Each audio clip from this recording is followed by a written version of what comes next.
এ তুহিন কি ঝামেলা হয়েছে রে? ভাই অনেক কিছুই তো ঘটে গেছে, আর দোকানে এইটা কি কর্মচারী রাখছেন যার দ্বারা আপনারও ক্ষতি হচ্ছে আর আমাদের মতো কাস্টমারেরও ক্ষতি হচ্ছে। কেন ভাই, আমার কর্মচারী কি করছে?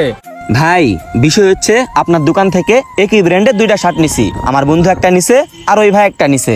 ওই ভাইয়ের কাছ থেকে দাম নিছে 1200 টাকা আর আমাদের কাছ থেকে দাম নিছে 1500 টাকা। এটা কেমন কথা ভাই? কি তুই এত বড় কাজ করছিস? তোর জন্য তো আমার দোকানের কাস্টমার নষ্ট হচ্ছে এবং ব্যবসার ক্ষতি হচ্ছে। আর তোর দোকানে থাকতে হবে না, তুই দোকান থেকে বের হ। ভাই আমার ভুল হয়েছে ভাই, এই ধরনের কাজ আমি আর কোনোদিনও করবো না ভাই। আর ভাই আপনি যদি আমাকে দোকান থেকে বাদ দেন তাহলে আমার ফ্যামিলি কিভাবে চলবে ভাই? আর ভাই আপনি তো ভালো করেই জানেন আমার বাবা নেই, আমার দ্বারাই আমার ফ্যামিলি চলে। দয়া করে আমাকে দোকান থেকে বাদ দেন না ভাই। আচ্ছা ভাই শোনেন, যেহেতু ওই ভাইয়ের বাবা নেই, ওরে দোকান থেকে বাদ দিয়েন না ভাই, কারণ ওর দ্বারাই ফ্যামিলি চলে। ওরে এবারের মতো মাফ করে দেন।